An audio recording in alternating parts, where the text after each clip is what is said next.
Welcome to today's topic, which I've decided to call, and I've told no, I've said this to no one, but I thought breaking Hallyu.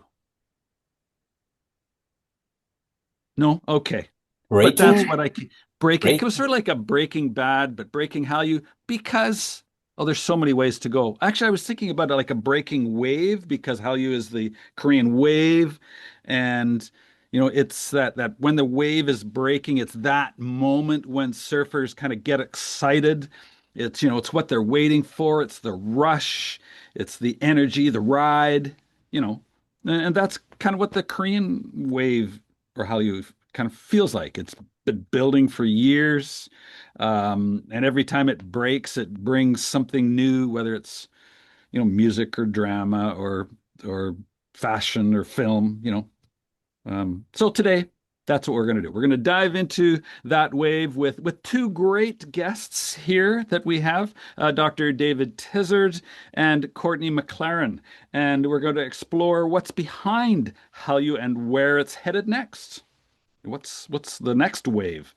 But before we get into the conversation, please let me introduce them properly. And ladies first, Courtney McLaren is a researcher, educator, and avid SHINee fan with a master's in communications from Simon Fraser University in Canada. Woo-hoo. Her work encompasses transcultural fan practices and Korean popular culture with a focus on K-pop fandom. Her master's research explored K-pop fandom across Canada with a goal to more recent fandom voices in the continually asked why K-pop question. Hmm. Outside of her research interests, Courtney is currently a native English teacher in Goyang, South Korea, and spends much of her free time reading, crocheting, and annoying her friends with about SHINee. She's also a proud animal lover. I think she's taking care of the animals that are disadvantaged here in Korea as she goes about. She's got a soft spot for cats, it appears. We'll get into that. Uh, our second guest is Dr. David Tizzard, who is a professor at Seoul Women's University and Hanyang University. He's a regular contributor to television and radio. He holds a PhD in Korean studies, writes a weekly column in the Korea Times, and hosts the Korea Deconstructed podcast, which we should put a link there in the chat. David hails from Dover, Kent, and has lived and worked in Seoul for more than 2 decades. So he's a lifer here. And last week, September 16th, I believe it was, celebrated his 44th year with a morning run, 10 kilometers, I believe it was. And so, in amongst everything else already does, he still has time to get out there and pound the pavement. So, Dr. David Tizzard is a he's a prolific reader, a polyamorous music lover and musician, and uh, he's an all-around inspiring sort of guy. I did see him speak at the last national conference we held in Yongin, and I really enjoyed his talk. And what stuck with me was how he presented what he was talking about, and so I'm looking forward to some more of that sort of energy. So that's a bit about the backgrounds of our guests. So let's jump right in. Dr. Tizzard, Courtney, thank you for both for joining us today. It's great to have you here. Thank you. Thank you. So I guess my first question, and I'll direct this to you, David. Um, what is Hallyu? It's a very broad question. Well, thank you. Thank you for the introduction. Thank you for telling everybody how old I am. Courtney, it's wonderful to be on this event with you for the first time. Go SHINee. What is Hallyu? You've already said it, by the way, Greg. Hallyu is the Korean wave. It was a term that was coined not by Korean people. I guess if we want to tie this all in, K-pop Demon Hunters is about Korea and it's boosting Korea's popularity around the world, but it's not really made by Korean people. It exists in this kind of third space. It's being made by people, the same people that made Minions and the Lego Ninjago movie. You know, it's made by outside executives, people with an interest and sometimes a family connection to Korea. But Hallyu is the same way. It was a term that was coined by journalists in Hong Kong, in Taiwan, in China. I'll get in trouble by calling them all three distinct places. Mhm. And when they saw Korean culture coming into their countries at the end of the 90s, the beginning of the 2000s. And so it's a Chinese term. Here in South Korea, people didn't call K-pop K-pop until around sort of 2007. Again, K-pop is an outside term, just like people would call it C-pop and J-pop and K-pop. Here in Korea, they just call it 인기가요 or 대중음악, sort of pop music. Why would they call their own music K-pop? So the idea of Hallyu and K-pop being heavily associated with Korea is really interesting because Koreans have only taken on sort of ownership of these ideas and these concepts uh, after they've been created, at least the terms, by other people. Technically, because it's the Korean wave, it means cultural products or things that originate in Korea and then go overseas. So sometimes in my work, I've drawn a distinction between what you might call a Korean drama and a K drama, and Korean pop and K-pop, because the ones that are labeled with a K are kind of technically designed for export and they're designed to go overseas and they're made with a an international audience in mind. And then other things are made purely for domestic consumption and they're made for the people that live here. And those ones that I've classified as Korean contents. Of course, you know, the lines between them all are very blurry, but Hallyu is something that starts in Korea and it goes overseas.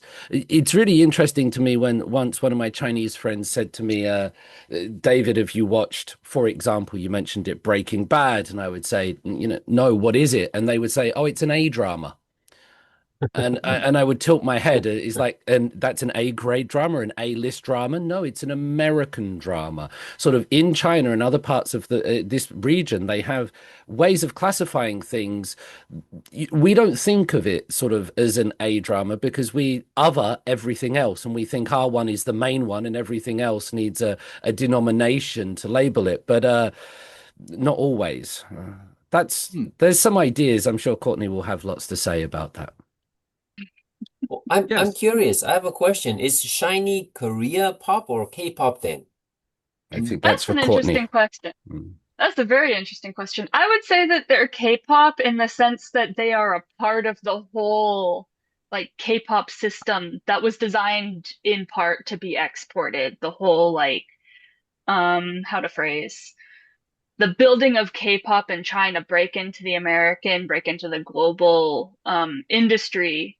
They're part of K-pop, but in the sense of them personally, like their goals as a group, because they've been around for it's been 17 years now, they enjoy and are consistently grateful and surprised that they're very globally loved. Taemin and Onyu just did world tours, Key's starting a world tour, and they were shocked at the fact that they sold out in multiple different countries. But at the same time, for them, they're not really focused on promoting globally. They're not trying to be the next BTS. They're not trying to be the next Monster X. They just want to put out music. So for them, I think they would say that they're a Korean pop band. But if we're talking about the label of K-pop versus Korean pop, they're a K-pop group. Hmm. Great question, Andre. Well, so on the K-pop, and have a distinctly Canadian perspective. What does sort of how does K-pop or how you translate in Canada? So I say the word in Canada because when I was doing my research, I had to put fences around my project. I wanted to go much bigger, but resources, time, and money were major factors in the fact that I only focused in Canada. And the perspective I come from is transcultural as opposed to transnational. So transnational focuses on the nation. It's like, why do Canadians like K-pop in Canada? Whereas I'm asking, why do fans in Canada like K-pop? They might call themselves Canadian, they might call themselves Korean Canadian, Asian Canadian, French Canadian, because I do have a lot of Quebecois fans. K-pop is huge in Montreal. I'm not looking at why X nationality is a fan of X X nationality is a fan of Y culture. I'm looking at why people are fans of Y culture. And my responses, what I found from all of these fans is that for some of them, it was an identity thing. A lot of Asian Canadians were looking for something that they could identify with that gave them a sense of belonging, a sense of community. A lot of fans talked about, particularly in terms of BTS and Monsta X and some other groups, the concept of struggle, the concept of overcoming adversity. And the most common answer that I got, the whole underlying basis of what my research discovered, is that it makes people happy. It Mm. So many fans, I would ask them, why are you a fan? And they're like, they could talk for 15, 20, 35 minutes. And at the end of this huge long talk, they would just say, it just makes me happy. They just make me happy. Hmm. Uh, so I want to sound, I agree, and I totally get that it makes them happy, and I'm actually glad to hear that. I'm just wondering, excuse me, how if I guess we're saying that the K-pop Demon Hunters is part of K-pop, right? It's export, but fair to say, no? I I don't. wouldn't say, yeah, if David wants to take it too. Because you started off, David, saying that it was really not a Korean-made thing. It was made by the same people that made Minions, etc. And so I thought, okay, so this is a K-pop thing. No? No, no, it's not made in Korea and designed to export. It's made outside of Korea, and it's using Korea as the backdrop for telling a wonderful story. It's the same as when you look at something like Kim's Convenience. Mm. The drama, which was set in Canada or set in America, I'm Yep, sorry. Yeah, yeah. Toronto. Canada. Do forgive me. Yeah, that's that does a wonderful representation of parts of Korea, but it's certainly not made in Korea and designed for export. Minari, the movie, Pachinko, the drama series. I'm sure there's others that I'm forgetting, but these are not part of the Hallyu thing. They add to it. And they help bring people across, and a lot of people might not really draw a distinction between them. But I would say personally, K-pop Demon Hunters it brings people towards Hallyu and Korean content, but it's not Korean made and designed for export. It's actually quite the opposite. And that just shows you the popularity of Korea, that, now a little bit like something like Turning Red, or Kim's Convenience, that Korea is now used as a backdrop for something cool, not something based on war and depression and division and Mm. violence, because you can make something about that and the struggles, and we have MASH in the 70s, something like that. But what Korea is now, it's cool enough that outside people, and I don't use that term with any disrespect, executives in other parts of the world with money and influence want to use Korea as a vehicle to tell different stories, positive stories, empowering stories, and they're going to do so because it's going to be incredibly popular. They're not doing it just for like vibes and representation as much as that works. They're doing it because of capitalism and because it will sell and because it's hot, and that's why. So for me, Courtney might have a different opinion, but for me it's not part of Hallyu. I have I a would question. Oh, sorry, Courtney, you first. want to add on to that because I would also agree that it's not necessarily, one could argue, and I would actually probably bet that many Korean scholars outside of Korea are saying that this is Korean because there's discourse around there. Mm. I would not say that it's necessarily Hallyu. It's definitely not made in Korea for export. Mm. However, I've been reading a lot about what Maggie Kong was saying with her whole, and also the music too, the musical director, a lot of what they wanted out of the story was an authentic depiction of Korea, which Mm. living in Seoul, I think that they've very, very wonderfully done that. And it's a very interesting discussion because if we're talking at the macro level of capitalist interest, this is not a Korean-made production. It is very much not. But in terms of the directors and the heart and the people who did the actual creating process, I would say that they would maybe argue differently in the sense that it's not Korean, but it is part of Korea. Because the director is Korean Canadian. A lot of the all the singers are Korean. Most of the production team, the artists, a lot of the artists are Korean. I've been seeing a lot of the artists, the background artists on Twitter talking about their process of drawing everything. So it's a very interesting, nuanced discussion of to what extent is it culturally Korean or culturally Korean Canadian, Korean American, Korean dash whatever, Mhm. and then monetarily, economically, control wise, how to what extent is it actually a Korea product? Which I would not say very much so at all.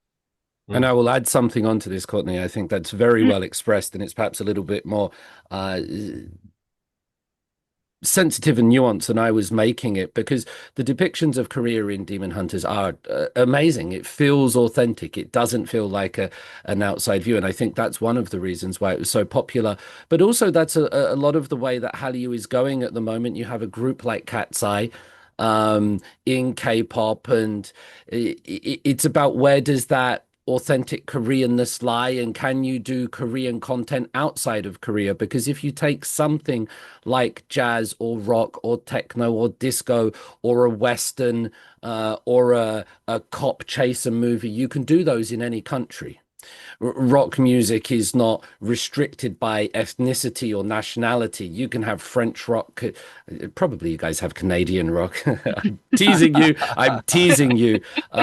Go Bryan Adams. No. But they're not limited by nationality or ethnicity. Now, Korean content generally has, and that's why I've argued that sometimes K-pop is not a genre, because you can walk into a studio and you can make any genre of music, but I can't make K-pop. Why? Well, look at my face. And that makes it different from another genre, because you're not understanding it musically, you're understanding it in terms of nationality, ethnicity, culture, identity, something like that. What we've seen in the last, at least the last couple of years, and you have things like XG, you have things like Cat's Eye, you have groups, the one that came out of England as well, Dear Alice, I think they were called. I might have got that wrong, but they're challenging what it means to be part of Hallyu, what it means to be part of Korea. And so for everything that I did say, that conversation is very fluid, and it's changing at the moment. Mhm. I would actually like to see David try make something K-pop. I have. No, I have. Oh! You can listen to it online, of course.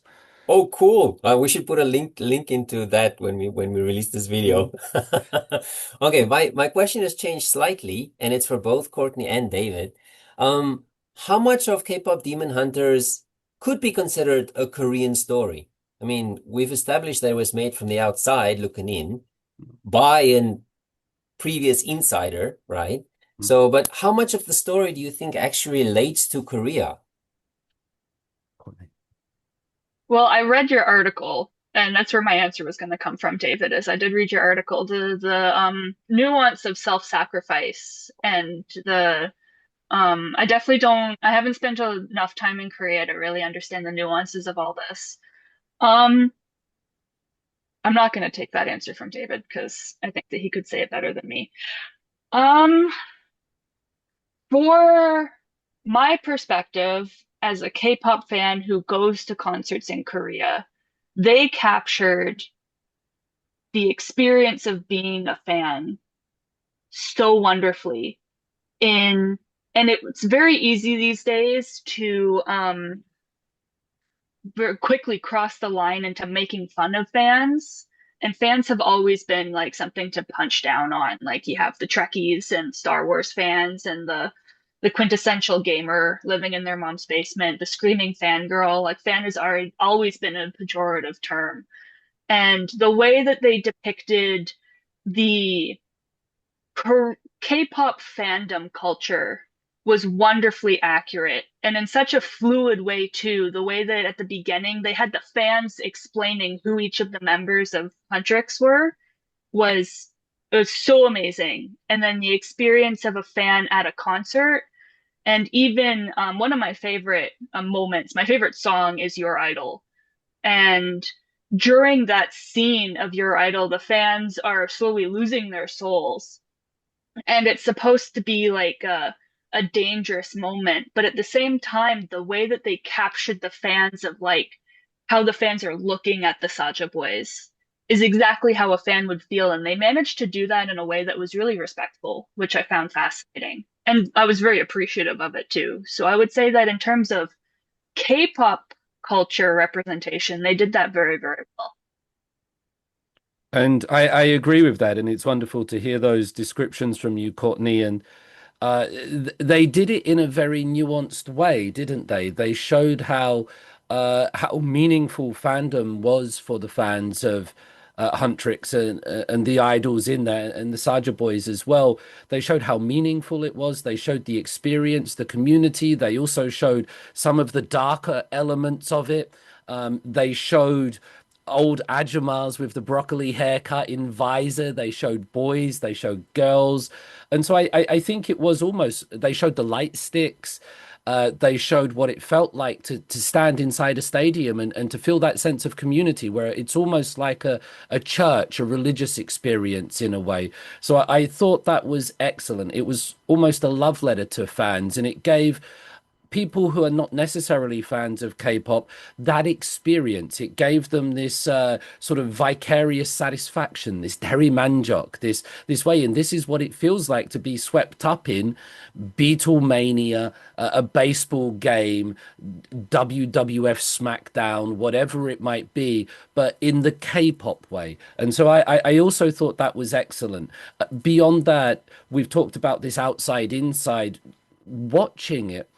The convenience stores, the Oriental medicine, the rolls of gimbap, the streets of Seoul, the Namsan Tower, the ramyun, everything about it, it looked and felt and almost smelt like the country that I inhabit and have lived in for the last 20 years. So it got it so right. And there's a lot of discussions these days, you know, about cultural sensitivity and representation. It's almost like a minefield in terms of popular culture of what's acceptable and what's not, what's cultural appropriation and what's cultural appreciation.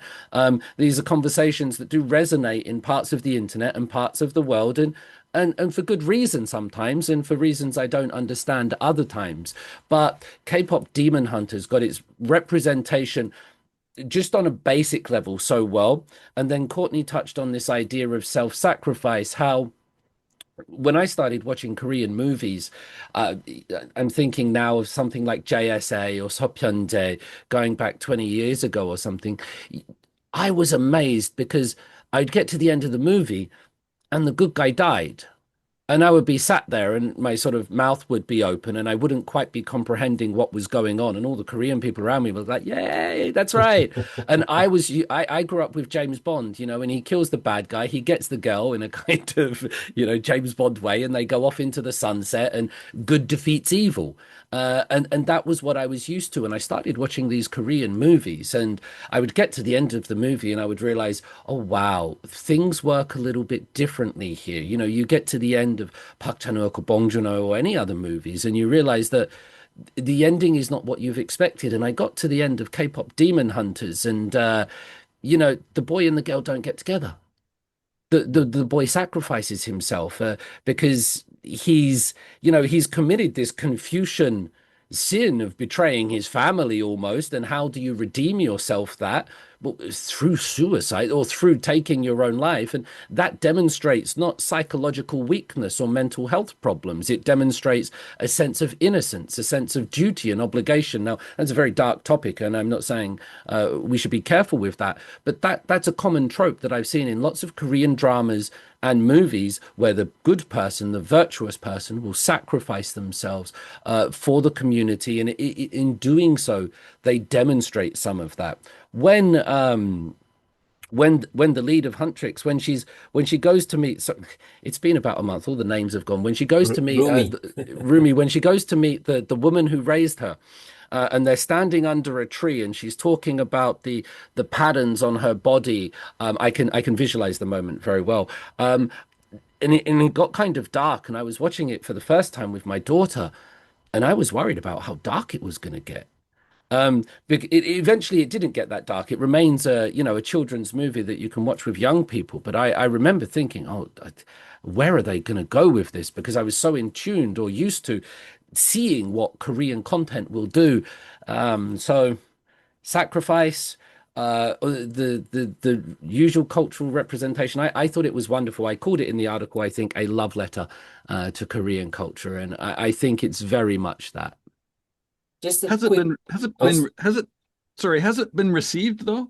The reason I asked that is because, as I was talking before we started, that some of the people that I've talked to, and these are people in their 20s, so say between 20 and 30, who haven't watched Demon Hunters, have no intention to, and really they've heard of the title, but that's about it. The only ones that are kind of fans would be the kids, and you say it is a kids movie, but it does, it's entertaining to adults as well. Like Frozen was a kids movie, but it did speak to adults as well, and they all kind of got sick of that song. But so in this one here, I just wonder, is it actually speaking to Korean people, and if other than just the kids who are watching it as maybe just simply as entertainment? Even if it only speaks to kids, that's not a bad thing. Harry Potter speaks to children. Star Wars speaks to children. The fandom of children shouldn't be seen as anything less or anything as less rewarding than if it speaks to old people that like opera. But it really does speak to children. I watched it through the eyes of my young 8-year-old daughter Elizabeth, and seeing that representation. Courtney spoke in her research that she was doing, how identity is such an important thing for many people when they get into K-pop. I'll never forget one of my Vietnamese American friends, and they told me they wanted to get in touch with their Vietnamese roots and know their father better, and they started trying to listen to Vietnamese rap and pop music, and they were just like, I don't like it, I don't get it. And instead they found Korean pop because it was a little bit more accessible, it was a little bit more Western, and through that they got in touch with their Vietnamese American roots. The same with this in terms of, do people get it or not? It's about being seen, it's about being represented. And I was so happy that my daughter can see herself on screen. She'll go to K-pop dance classes on Monday and Wednesday, and then be watching, Youngji and Eugene and Mimi on the telly and dancing to Ive. And then she can watch a movie about this young girl going through things that looks like her, that lives in the same country as her, that's using the same language. She's not watching, and this is said with no disrespect, she's not watching a white, blue-eyed, blonde-haired girl that's not her. And so that's really important. I think that was huge. And it doesn't just apply to Korean children, but to all sorts of children around the world that want a different set of representation. Also, in terms of popularity, Greg, what I found really interesting is that I could ask my sister-in-law that's just out there drinking her own coffee, clutching it like this, tell me about BTS. And she would struggle to name a couple of BTS songs, to be honest. She's in her mid-40s, but she loves them. And she respects them. Why? Because they make Korea seen, because they give Korea a voice, because now Korea is not a forgotten country. People don't just talk about China, Japan, and then they finish. When people go abroad, and now when people say Korea, people don't say North Korea or South Korea. And they weren't saying that like in a low-key racist way. It's because people quite seriously didn't know much about Korea until sort of Psy and Gangnam Style really exploded that. And so what this is doing, whether people in Korea watch it or not, and people have watched it and enjoyed it, it's making Korea seen, it's representing Korea. And I think that's such an important thing. That's really cool. And I have some questions for you guys on your opinion on some of the elements in the movie, like the Hunmoon, right? The music protecting society from the demons. I found that really interesting because, in a sense, based on what David has said, um, the K-pop kind of protects Korea in a sense from some of the more traditional elements, which David, the scene that you mentioned, of Rumi talking to her aunt under the tree, that's actually the scene that really got me because traditionally you would expect the aunt to say, yes, be yourself, right? But the aunt did exactly the opposite. She said, no, no, no, no, hide, don't show everybody who you are. Put on the face because it really matters what you appear to be. And then the message in the movie is actually a very Western message in the sense of individualism and be honest about who you are, but it didn't come across in the Western way. Put in against the Korean background, it was actually really meaningful. So these kinds of elements like the Hunmoon and those kinds of aspects of the movie, that's kind of a comment on Korean society. I found that fascinating. Really, Let me add really. one thing, and I'll promise I'll let Courtney speak. But just about that, the way you phrased it, and I thought you were going to call North Korea the demons at one point. I was going to get really worried when you did that. But in that scene, you said her aunt was doing the traditional Korean view, Confucian, hide yourself, do the right thing, and then Rumi went with the Western view. Let's perhaps try and see if we can reframe that as saying that was the traditional Korean view, that was second generation K-pop, that was this idea of perfection. And rather than being a Western view of individualism, that was the new Korean view. That was the way that Korean people have changed. That's what people want from their K-pop stars a little bit more these days in the fourth or fifth generation. They want to see the vlogs, they want them writing songs. And so rather than being sort of this East and West dichotomy, we could also frame it as old Korea and new Korea, or even sort of, second generation K-pop versus fourth, fifth generation K-pop. But Courtney, Hunmoons and all those things. The first thing that I thought of while you were asking the question, Andre, was that for the Hanmoon to even work, it needs the fans' voices. And that was shown at the very end when all the fans started singing with Huntrix, which is a huge part of K-pop fandom culture. Is during the encore part, the idols will go off stage for a little bit. And during this part, while they're usually changing into the merch that's for sale, they all put on the t-shirts that everyone can go buy. During that part, fans will choose a song and sing it. So you'll have 15,000, 30,000, 55,000 fans who have pre-coordinated to all sing the same song. And it's such a communal experience. And sometimes I think the most recent concert I went to, we didn't even wait. Normally at Korean concerts, you don't sing with the idols. It's not necessarily, it depends on the fandom, obviously, and the group, but usually you just listen, you cheer, you do the fan chants, you scream. The most recent concert we went to, the whole stadium was singing the whole time.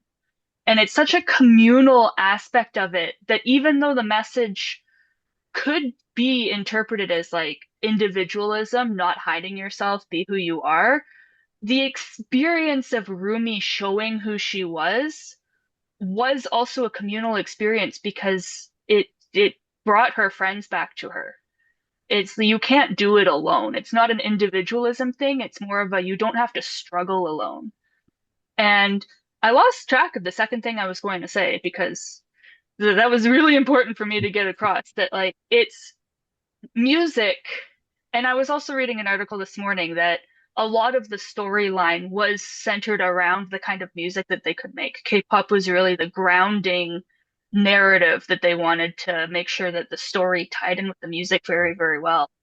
And the Andrew Choi, the singer of Jinu, and I believe it was Audrey Nuna, one of the Huntrix singers, both talked about how the story of and the music that they sang and the whole overarching idea of K-pop Demon Hunters being something where music brings people together.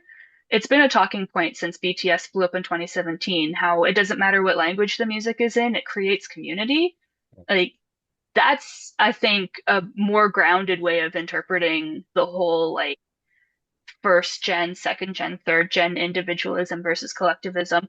That's the thought I was going to say. I have seen a recent interview. I'm not sure if it was Keith from SHINee or if it was a different second gen idol talking to a newer idol, an idol from a newer group, about how these newer idols get away with stuff that the older idols would have never thought of doing at their point in their careers. Like, idols can call their fans out now. Idols are starting to legally go after fans for abuse. Idols can be a lot more free in how they say things and what they do, and they don't have to necessarily project a, I don't want to say perfection because they still are held to a certain perfection standard, but they're not given a script to follow. They're not told, here is who you are. You now must force yourself to fit into the box we have given you.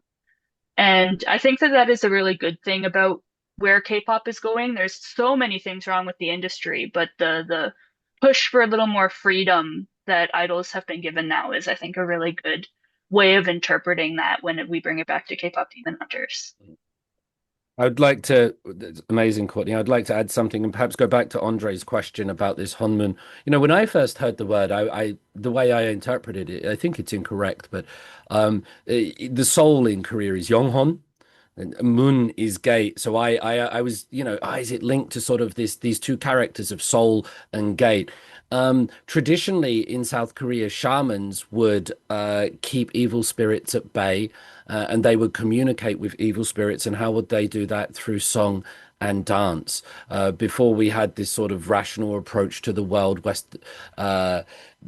what people would do is they would communicate with spirits. They would keep the balance between the forces of nature and all of these different types of things. I nearly said good and evil, but it's not good and evil, because here in East Asia and certainly in Korea, there's no personification of the devil. That blew my mind when I realized that Satan, Beelzebub, Mephistopheles, the devil, that doesn't exist in this culture, in this folklore for thousands and thousands of years. You know, they'll have dokgebis, goblins and things that go bump in the night, but they don't have this kind of good versus evil dichotomy. They would have things different, and to control and keep balance, keep harmony, that was done by shamans, by mudangs, and they would be performing guts. And how would they do that? They would do that through song and through dance. It didn't look like a K-pop performance as we know it today, but it was a ritualized performance. It was sort of acting and projecting an image.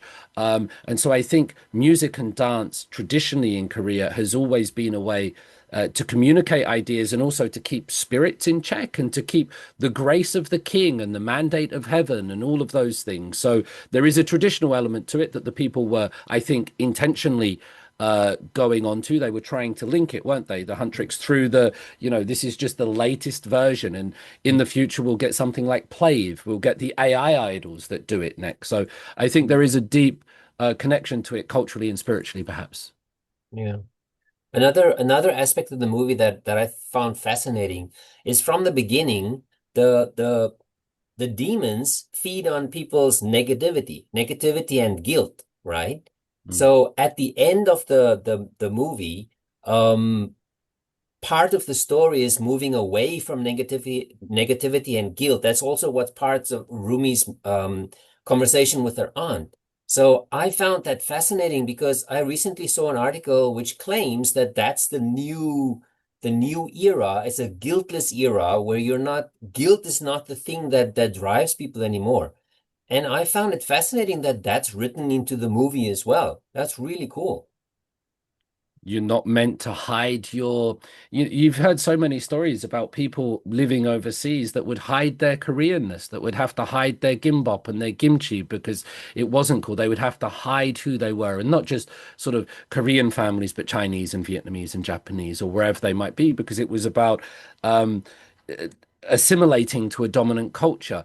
You now I see some international students that will proudly tell me about sort of their neurodivergence or things like this. And so there is this shift in the culture. I agree with you. We're not trying to put our best self forward, at least some people. We're trying to put our authentic self forward. That seems to be one of the messages. Be yourself, express yourself. You know, how good this is, we can get more deeper into it, but is there a real self? Is it not just masks all the way down? We play a role when we go to the office, we play a role at home, we play a role when we meet our friends. The idea of this single, unchanging, authentic person again is tied into the idea of the Western Judeo-Christian soul, right? That we have this thing that never changes, never moves. We're Atticus Finch, and this is who we always are. I'm not sure about that, but I think it really helped me with my daughter, Andre, when you say about sort of Rumi accepting the patterns and accepting the things and not hiding them. And that's the big breakthrough, the climax of the movie. And that's what helps good defeat evil in this, that she will not hide. She's going to show herself to the world. She's going to show scars and all. And it's okay to be a little bit broken. It's okay to be a little bit sad. It's okay to not be okay. It seemed to be one of the messages. And watching it with my daughter and letting her know that, because if I tell her it's one thing, if some cool K-pop stars tell her, whether they're animated or not, and she loves them and she loves the music, that's another thing. So I was happy that my daughter had that message. Sometimes it's okay not to be okay. Mm. Yeah. So, very, very I deep think Jung. Oh, sorry, Courtney, you go. Yeah. I think that guilt might necessarily not be the right word. I think that shame might be a better way to frame it, because shame is such a huge part of Korean culture. And it's also a huge part of just being a human person. If you're ashamed of something, that you can feel the weight of that. It's so heavy. And Rumi plays it so well, the way that they designed her, the way that just the whole character, the shame that she has of having these patterns, of having them grow, of her fear of her friends finding out, that the message of you don't have to be ashamed of these things. Even if you're struggling, we'll do it together. I think just is so well told in K-pop Demon Hunters, and the way that it can resonate with kids and with people. Just quickly going back to the whole, like, does it resonate with Korean young adults? I can't comment on Korean young adults. I can comment on young adults and adults maybe under 35 who are not Korean. We thought it was just going to be a comedy. We thought it was going to be making fun of K-pop. Like, none of my friends wanted to watch it. My one friend who did watch it immediately started bullying me to watch it because she said it was so good. And I was like, there's no way it can be good. There's no way. K-pop Demon Hunters, it's going to be a mockery of everything that is K-pop and Korean, and just there's no point in watching it. And I think that it's a story that people really, really want to hear. They may not know that they need to hear it, but the appeal of it, even if it doesn't seem like it appeals to adults, unless you're a parent or like someone who watches it by accident, or if you're a kid, the appeal is just for everyone. It can appeal to everyone. And I think that that's a strength of the movie. There's definitely a strong Jungian acceptance of the shadow in Rumi. Rumi is a perfect personification of the Jungian acceptance of your dark side. So I thought that was really cool. So in the movie, I was kind of sorry for the demons. They didn't have a very good deal, I think. Yeah. Hmm. Just looking at the time a little bit, Andre, and I'm just wondering whether any viewers had put any questions in, so if there are, that we could address those. Not yet, but this is a good time to remind people who are watching that please put in questions if you have any questions for David or Courtney. Then we can relay it to them. And you're right, the time is moving, but I have one more question for everybody, because uh I don't know if you guys know, but at Everland, they're going to set up a K-pop Demon Hunters area where they're gonna sell the merchandise, sell the food. But one of the really interesting things they're going to do with the help of Naver, because Naver has the technology to do it, they're going to set up basically a virtual performance of the K-pop Demon Hunters. And the technology that Naver has basically has a stage, and then behind the stage you have real people dancing, and then with those suits on that copies the movement, and then the characters, the avatars, will be there in 3D dancing and interacting with the audience. So I find this fascinating because it seems to me that K-pop Demon Hunters is going to be where the major shift is from, like Courtney said, idolizing real people to idolizing AI avatars, because you already have that. You already have avatar groups that are famous. But it was interesting to me to watch the K-pop Demon Hunter situation, because Sony Pictures made it. Netflix has all the rights, but the music rights actually belong to another company called Black Label, which used to be YG Entertainment, right? And I don't find that there's a lot of focus on the actual singers behind the K-pop, behind the Hundreds. These companies don't seem to promote the actual singers. They're focusing 100% on the virtual singers, on the Hundreds. And I find that fascinating because that's weird to me. Usually the people who were the voices would be the focus, and they would be the ones invited to sit to have a concert, because everybody wants to see the real people sing. But it seems like people don't want to see the real people sing. They want to see the avatars. I find that fascinating. What I do you think think about that that? it's good observation. I think that's the way K-pop works. By the way, something like Plave at the moment, they're a virtual K-pop band. They're huge. They do vlogs, and they're all animated. There's nobody real, and there's people behind them, obviously, but they do vlogs of their training sessions and dance routines, and they perform concerts to, 10,000 people. And they're a completely animated group. You could go back to something like Gorillas or That's that been me. kind of thing. Yeah, exactly. But in K-pop, Andre, you would get, and Teddy Park was a big reason why the music of K-pop Demon Hunters works. And Teddy Park was from one time in YG, and he did so much of the music for Big Bang and Blackpink. You can hear him all over that. But the way K-pop works, if you take somebody like Kenzie from SM. Kenzie from SM, she wrote for SHINee. She wrote a lot of songs for SHINee, and she's written songs for SM for basically 20 years. And she could walk down the street and sit in a coffee shop, and you would not know what she looks like. And if you write music, you get all the money, right? And so she's written from everybody from SHINee all the way up now to Esper and these kind of things. And K-pop has generally always been about somebody behind the scenes, write the music, a Teddy Park, a Kenzie, someone like this, even a JYP, and then the performers perform it.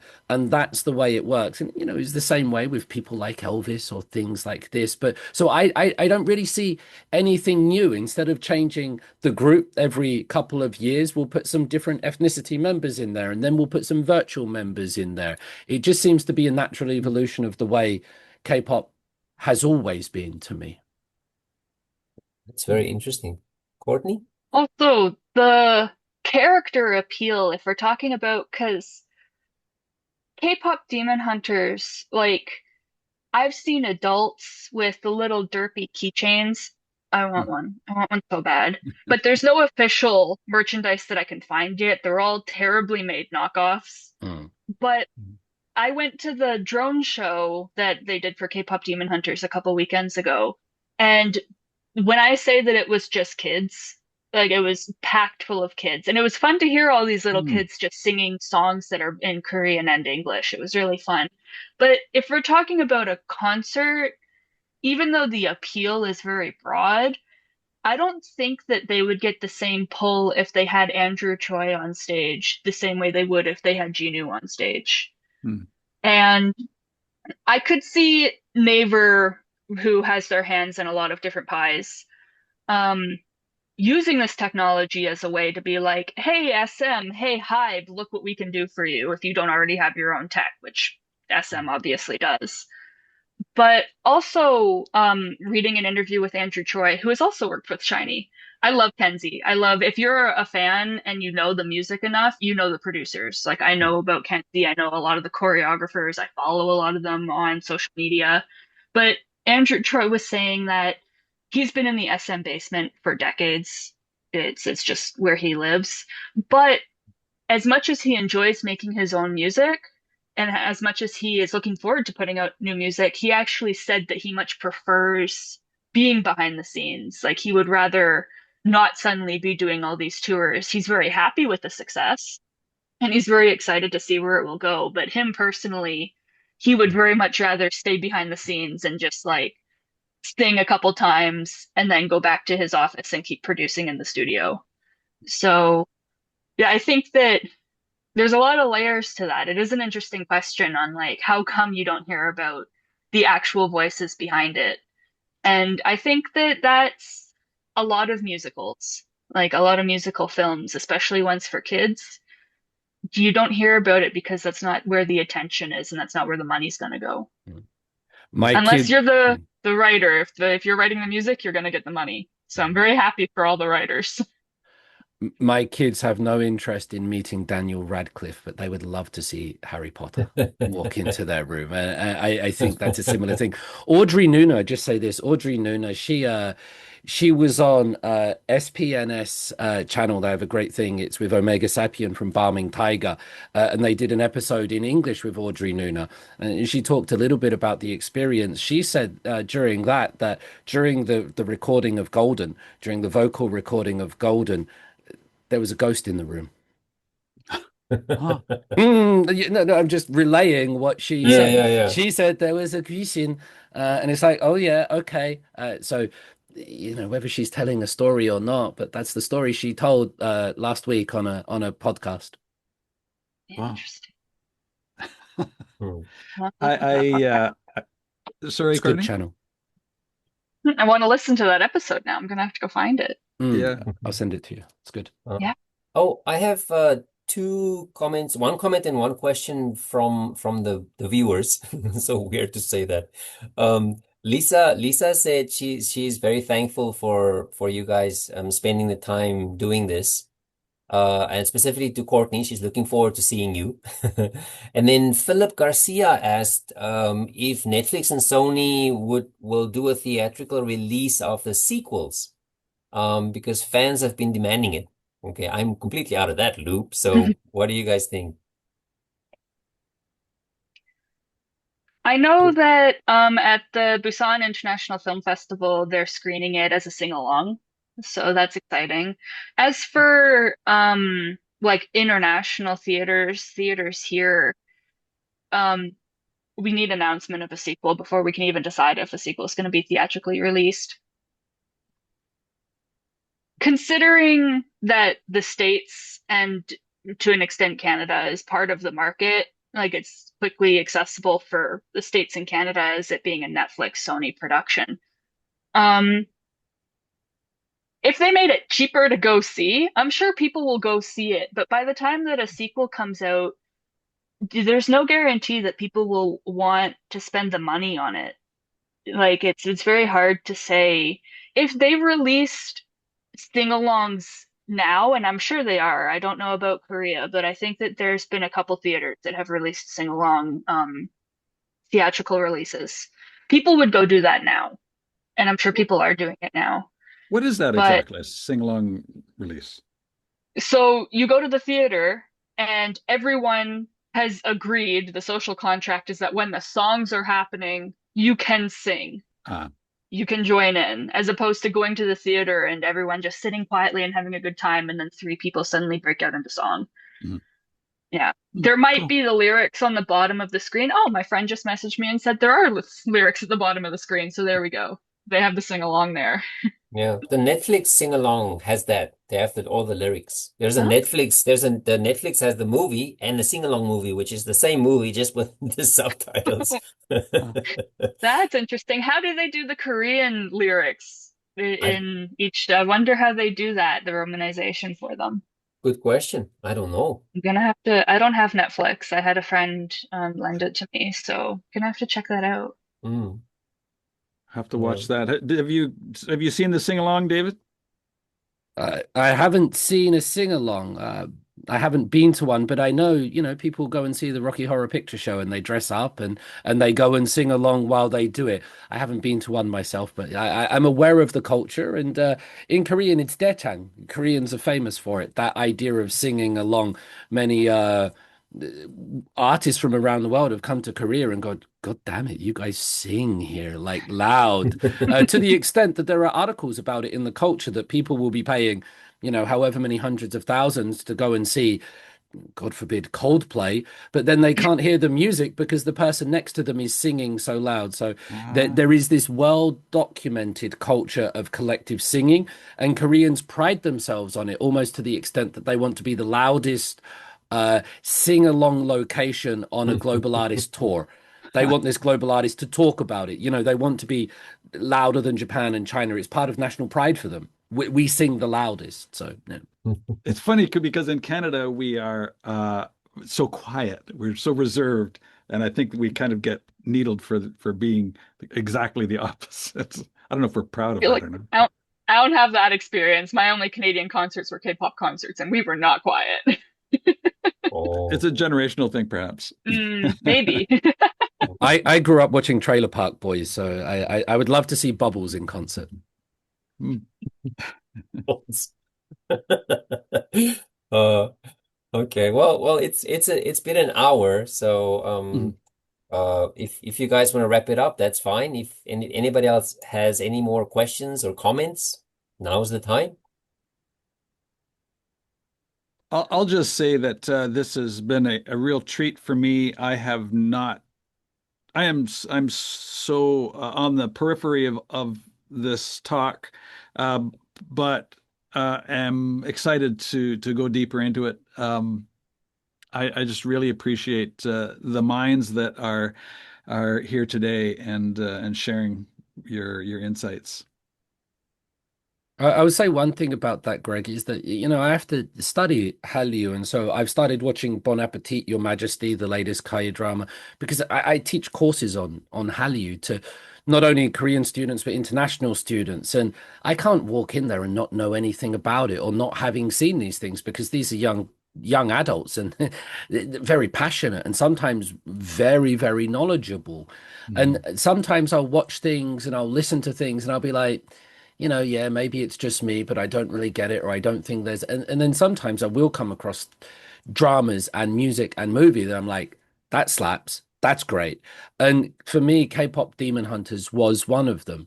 And I've shown it in class to my students and, Hmm. discuss it together at the university level. And I'll do the same again this semester once we get round to that period of time.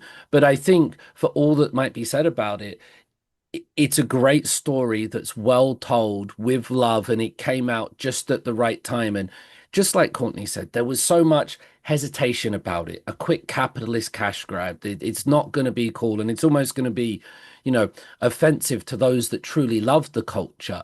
But what it did is it gave people a chance to see K-pop and fandom in particular in a positive light. And it was a love letter to K-pop, and so we need a little bit more like that because The Glory and Squid Game and Parasite, it's very easy to get these kind of dystopian images of Korea. And as soon Hmm. as I go like write a column about, Korea's pretty cool or I like Korea, you see the comments going, Korea, everybody's depressed and single and killing themselves and gender. Hmm. And the idea that Korea can be nice is an important message, I think, and it sometimes get lost. So well done to K-pop Demon Hunters and for all those that took part in it in front of and behind the scenes for doing it. Adding on to that, and also I just saw Philip's question, so I can kind of expand on that a bit. But especially with K-pop reporting in the States, or I should say in English, because the UK is at fault at this too. Every article has to have a dark side of K-pop section. There has to be something wrong with this industry. There is something wrong with the industry. It's very, very, very toxic. It's harmful. It's abusive.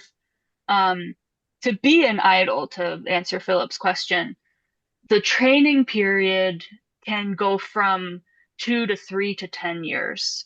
And they keep starting younger and younger. Like Taemin from SHINee, I think he was 12 when he was either 12 when he signed or 12 when he debuted. The oldest was 18 when SHINee debuted.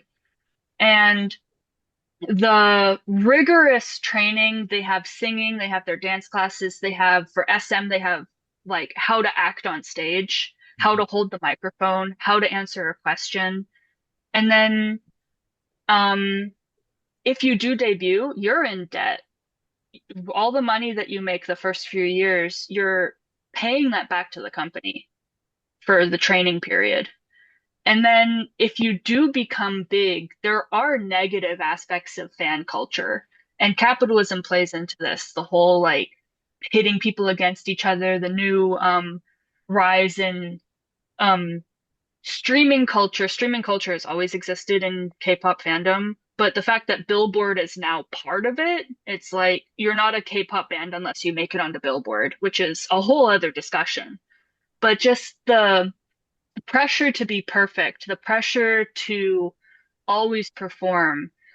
I don't like saying cult just because there are so many negative connotations to it, but you could say cult. There are people who wrap their entire identity around this to the point where it's unhealthy for both them and then the parasocial relationship they have with the idol.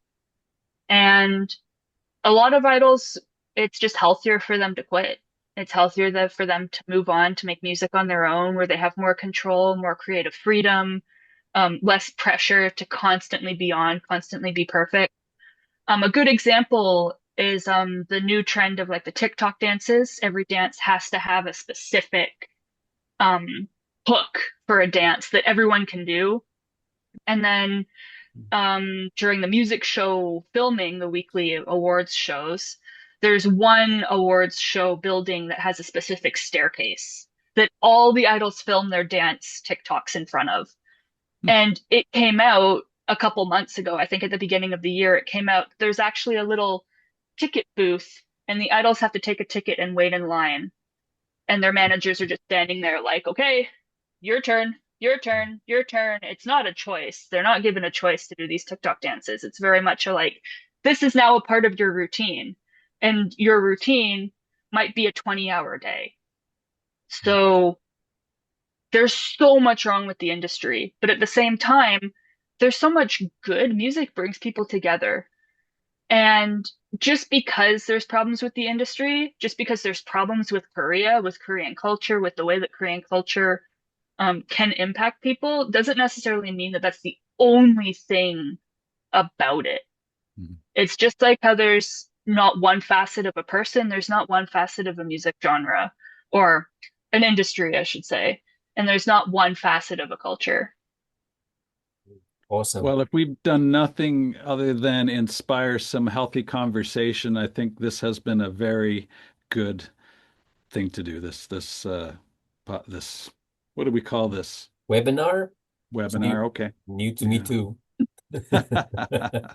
Okay, but yeah, thank you very much, guys. Oh, and Lisa just wanted me to remind you there's a workshop in J&J KOTESOL, November 1st. Just so you know. Slid that in there. Yes. Okay, but thank you very much. Yeah. Yes. Thank you, guys. It was awesome and very informative for me too. Thank you very much. Enjoy your day. Okay. Until next time. Thank you, guys. Bye-bye. Thank you. Bye-bye.